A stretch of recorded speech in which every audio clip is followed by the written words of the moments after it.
All right, so let's continue on. Now, what I'm about to tell you, sometimes I go over things and I have to take for granted that if I mention something and no one comments or asks questions, that it makes sense. All right?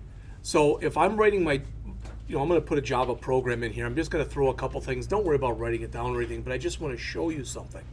All right, so I'm going to come in here. I'm going to say this.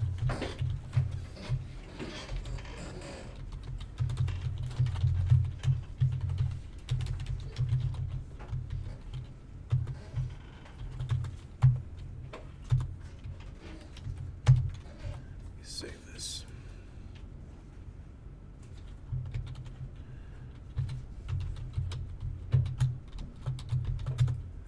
All right.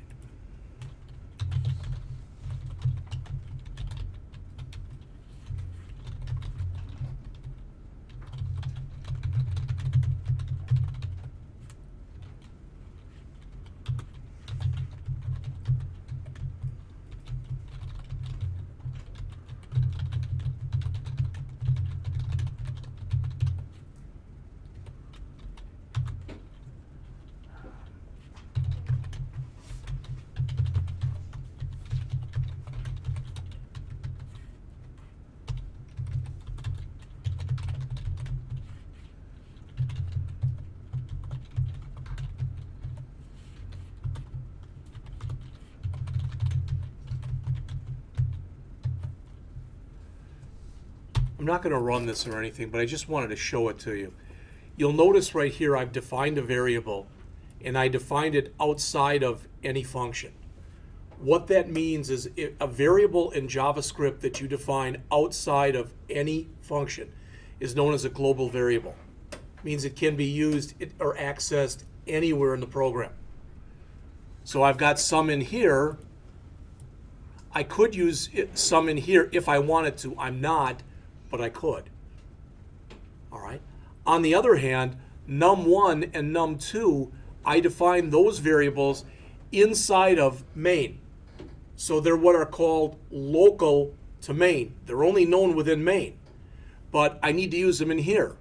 So what I have to do is what's called pass them. Remember, we've used those parentheses before, but we have been putting stuff in them most of the time. This says I want to call the function add2. In order for add2 to be able to do its thing, I need to pass it in num1 and num2. Those names that are right here and here must match the names that are up here. But if you notice down here, they don't match. I could have called them num1 and num2 again, but I don't have to. These are called here actual parameters because I'm using the actual name. These down here are referred to as formal parameters. So 3 things I want you to get across from this. All right. First is that if you define a variable outside of any function, that variable is automatically global in scope. That's the first thing. Second, anything that you define inside of a function is local to that function. It's only known within that function. If you want to share a variable or variables that you define in a function in another function, you have to do what's called pass those variables to a function. Now, all that's explained in the book, all right? And I don't know if my explanation is better, worse, or the same as what's in the book, but sometimes if you see it up here, I think it makes a little bit more sense than some example that they give in the book. All right? So hopefully, like I said, that makes sense. And when I go through stuff like this, I'll ask, if there are any questions, is there anything that doesn't make sense? If no one asks, I have to assume that it makes sense to you. All right?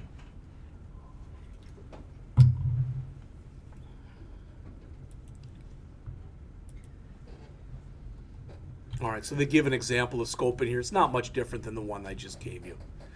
Now, then they talk about Firebug, and I believe, I could be wrong, but I believe they've got Firebug on these systems already. How can you tell whether or not you've got Firebug? The way that you can tell whether or not you have Firebug is just bring up Mozilla, all right, which is Firefox, and go to any page. So I can go to CNN.com. Doesn't matter. I can go to any page I want. If I hit the F12 key, and now if I get a bunch of junk here on the bottom, or I don't, there it is, that means Firebug has been installed. All right. If I hit F12 and nothing happens, that means it must be installed. All right. If it must be installed, it's not a what?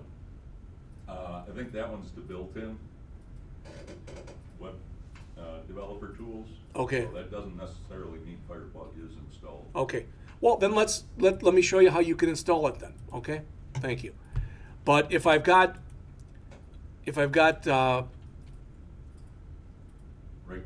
Right click on there. And yeah, there's a bunch of different ways that I can do it. Well, one way I can do it, what do you mean in here?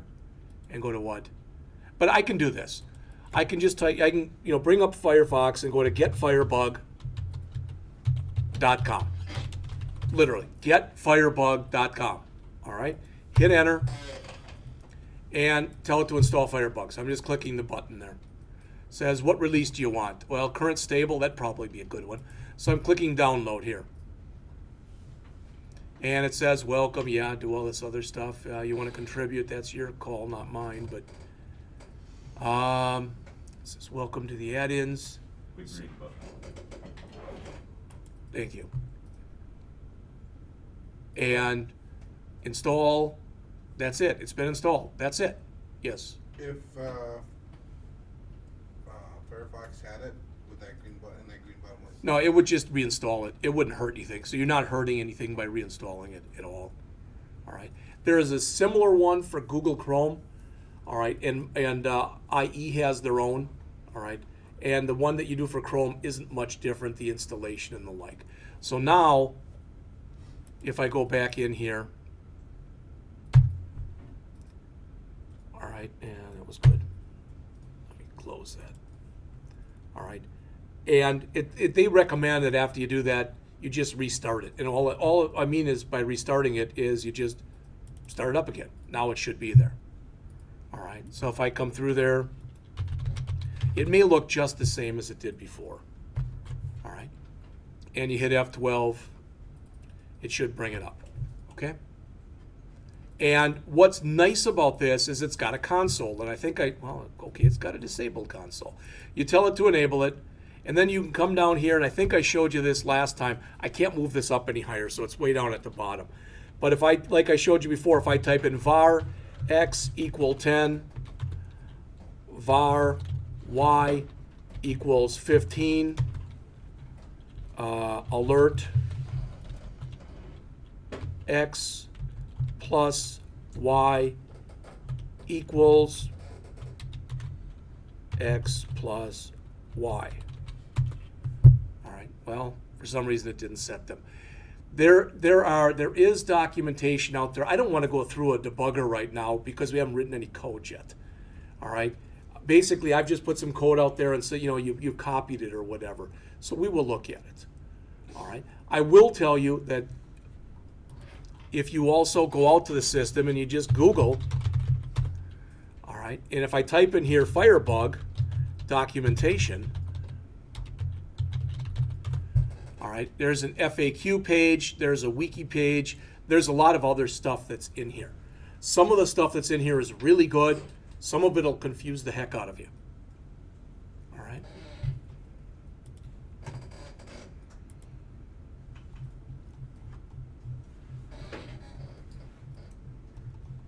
But they do have an exercise in here that you can go through, and maybe that'll help. All right. Like I said, I just don't want to go through that right now. I'd rather get us up and at least starting to write some code so we have something to debug. All right. That's not the only way to debug. I'm going to show you other ways as we get into writing some more code also. All right. Next, they talk about the date object. All right. I'm going to grab that code that you see right here. I'm going to copy it. I'm going to go back because this is the one I've been using. And I'm going to go back to this first example. We put the value of pi in there. We don't need that anymore, but I'm just going to go and literally key that in. And then we'll go back and we'll talk about what it means in just a second. All right, so I'm going to run the program again. It's all the stuff you saw before. It's got all that stuff. Now it says 8/31/2015. All right, and the magic that made that happen, so to speak, are these two lines right here. All right. Now, I don't want to get into too much depth and breadth of coverage because this is talking about objects. This is saying create a brand new date object, and it's called myDate. And then what we want to do is from that myDate object, we want to call what's called a method that gives us our locale date string. And that right there is what gave us the 8/31/2015. All right? And if you say, okay, fine, you don't want to go over it, I can understand that, but what if I want to, start looking at it and start learning more? Well, as I mentioned to you earlier, and of course all that stuff is down now, but if I go out to that hunlock.com, I believe they've got a whole thing in there on dates. There it is. That's going to give you a lot more than you're going to get in the chapter. All right.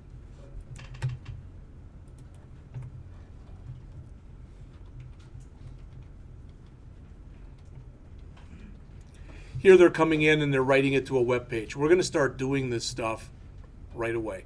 Now, because I forgot Elizabeth was coming in here, yeah, they put us a little bit behind for dates. Not a problem. We'll finish this chapter up today. All right. And what I'd like to do, I'd like to give you the other two handouts today. And I'm going to take for granted that if I give you the other two handouts today, they're a little longer. I think they have staples in them. But the idea is you won't forget them on Wednesday. You'll bring them with you. All right. Otherwise, I leave them here, and I don't really want to do that because then they have a tendency to disappear also. All right. So I'm going to give you copies, and we'll go over those then on Wednesday. All right. It's funny, over the weekend, I just see this thing right here where it says there are 597 days. Of course, the book is a couple years old, so that would be a negative number now because it's past 1/1/2014. But over the weekend on Facebook, I saw something that said it was like only 119 days till Christmas. And you can build countdown calendars like that fairly simply using JavaScript. What you do is you've got a magical date you're looking for, and you subtract from that the current date, and you tell it to give you the number of days. All right? Like I said, it really, I don't know if I'm making it sound hard or not, it really isn't very difficult to do. And you can be when you work with this, as granular, for lack of better words, as you need to be. And what I mean is, maybe you want to know how many seconds you've lived. It's going to be a pretty honking big number. All right, but you can find that out. If you want to find out how many minutes you lived, how many days you lived, you could do stuff like that. All right, it really wouldn't be a big stretch for anybody in here to do that. Maybe I'll make that one of the problems. Maybe that'll be one of the ones we do as a class. I don't know. All right, here's some of the things that are available. And I just want you to see this. If you notice, everything that's in this chart here on page 68 starts with the word get. Anytime that you've got a routine that starts with the word get, it's called either an accessor, A-C-C-E-S-S-O-R, an accessor, or a query method. So if I'd never met Roger before the semester started, and he was the first guy here, when I walked in and he said, hey, how you doing? What's your name? And I said, Jeff Scott. And he said, I just want to make sure I'm in the right place. And I said, okay, what's your name? And he tells me it's Roger. That's a get function. I'm getting his name. On the other hand, the first day when he was born, and when his parents, he's in the hospital, he probably didn't have a name right then and there. All right? And then when they said, well, we need a name for the birth certificate, well, we're going to call him Roger. All right? That's a set function. So much of the work that you end up doing when you write code are set and get functions. So get functions, like you see here, are called accessor or query functions. Set functions, since they change something, set functions are referred to as mutator functions because they mutate or change something. And here's the sets on the next page. So you can see some examples in your book. There are some sets, or gets rather, on the bottom of page 68, and some sets that are on page 69. All right? Just a couple more pages left, and then we are done with the chapter. On the next page, go ahead. If you set your thing to not have a decimal, when you write your numbers, you say that you can't have more than, the regular number with no decimal. You understand? Well, Like $10. Right, but let me say it to you this way. Remember when we looked earlier at that get fixed thing? If you set that to 0, it won't have a decimal place. Oh, that's All what right. I was thinking if you put that in later, I know the function, the stuff only belongs in the function or the Mhm. main that you have, but if you put something like, it said milliseconds up there. Yes. If it went too far, or if you had, you have to set it before, if you had something like that to only go so far, like 2 decimal places. It's two different things. I think what you're talking about is when you're inputting a value. Yeah. All right, that can be anything. But what I'm talking about with using things like that to fixed, that's outputting the value. All right, so it's two different things. I mean, it's a good question. So typically you can set it up any way you want. What JavaScript doesn't understand is you can't do something like if it says enter a number of seconds. Okay, you could put in 18.45. You could do that. It doesn't make sense to JavaScript to put in 18.45.56. See what I'm saying? That doesn't make sense to it with 2 decimal places. All right. All right, next, and he introduces this kind of early here.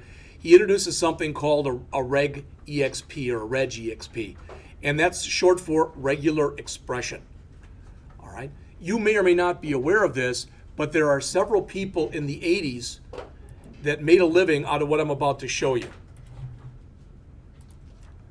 I'm going to have to cut my font size down here quite a bit. So let's make it about there. All right. If you went into a database, all right, they would have in their name.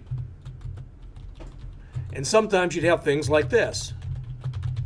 Sometimes you'd have things like this. Sometimes you'd have things like this. You see the problem? You're asking for a name, and you might have it in a multiple number of ways. So what a lot of people ended up doing in the 80s when databases really started to catch on is they said, we can't call this name. Let's have a first name, a middle name, and a last name. And if they don't have a middle name there, that's okay, but they need a first name and a last name.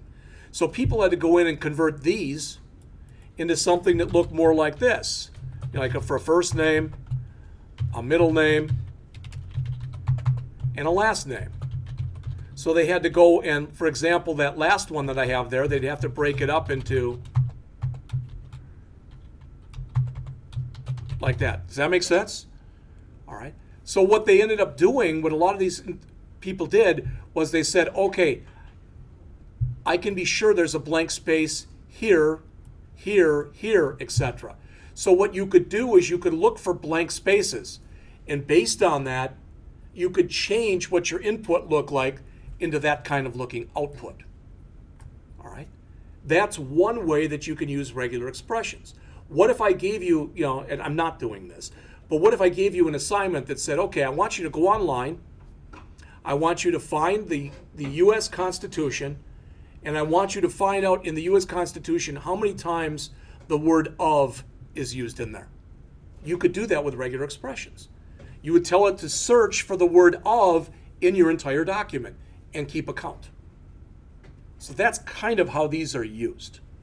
All right? What a regular expression is it's an expression within an expression.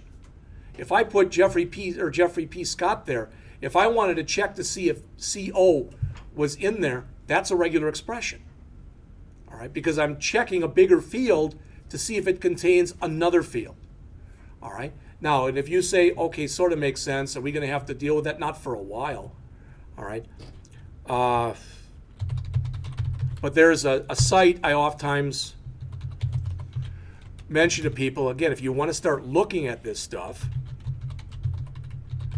that's it. It's, again, some of these sites, they're unbelievably functional. That said, they're unbelievably ugly. All right, so that's it. No, that's not it.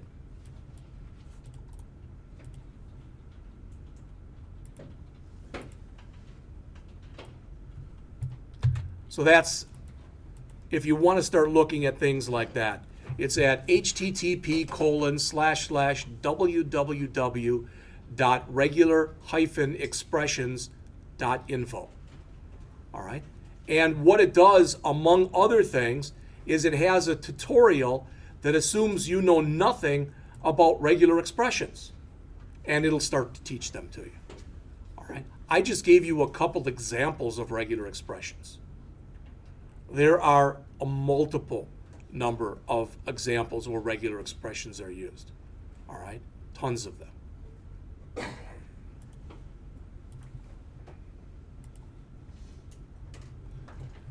All right, they go through the syntax. These are some of the characters you work with. Again, if we have time, we'll go through those later on in the semester.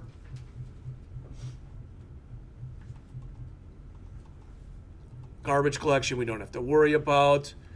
Number conversions, JavaScript does what it can.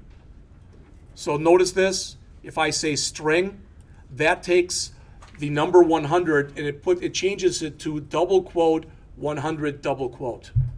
This does it the other way. So string converts a non-string value to a string value. Number attempts to convert a string to a numeric value, if it can. All right. Most of these are Boolean conversions, meaning that if it works, it gives you a 1. If it doesn't work, it gives you a 0. All right. That's it for this chapter. I'm not going on. We're done. But let me give you these 2 handouts. Again, they're bigger than the other ones.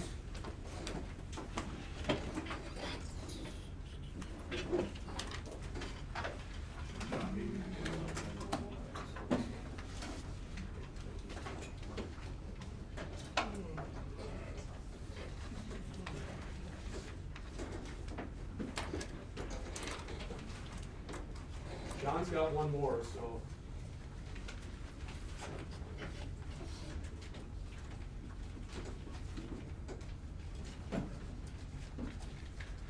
So when you finish today, you should have 4 total handouts.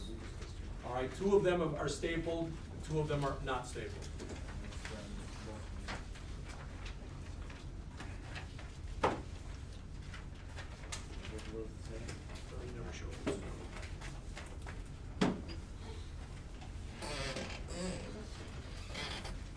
And we will go over these on Wednesday and at least chapter 5 from our book on Wednesday. All right?